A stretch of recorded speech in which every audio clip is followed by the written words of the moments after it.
have received a call and multiple messages last night, throughout the night, and this morning about a possible injured bear or a bear denning up in a community. We got out here as quick as we could this morning. Just over my left shoulder here, there's the absolute perfect spot for a bear to den up. It is a large bear.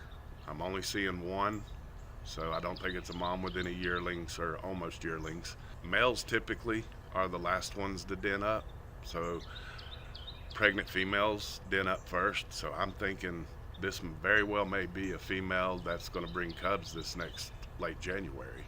Well, last night I was sitting out my back porch and I heard this really sad whimper, like a sick animal or something. So I was gonna check it out, and then I walked around the corner and it was a giant bear in my backyard. I thought it was like a dying dog. I mean, it was just sad whimper. So I wanted to check on it, and that's when I reached out to you guys. It was a very big surprise because I had my headlamp on and I was like romping through the brush looking for a dog, and then it was two giant eyeballs, like giant skull of a bear. I was like, okay. I've got a pretty unique piece of property right here because pretty much everybody's on top of everybody, and when you get in my backyard, you kind of feel like you're in a little oasis back here, you know? Yeah. Especially with all this overgrowth. It was hers before it was mine, anyway. The homeowner is being so wonderful and going to let the bear stay, and it's not right next to her house or anything. But you know, as you can see behind me, there's a lot of brush.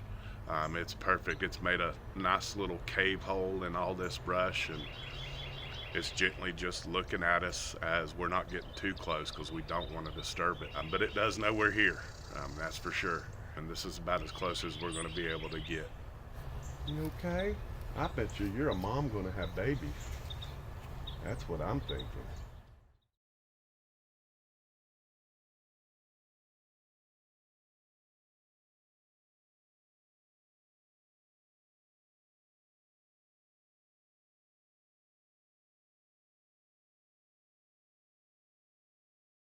I kind of find it's a blessing to have I'm guessing mama bear denned up in my backyard. It means she feels safe, and that's pretty cool. I like that.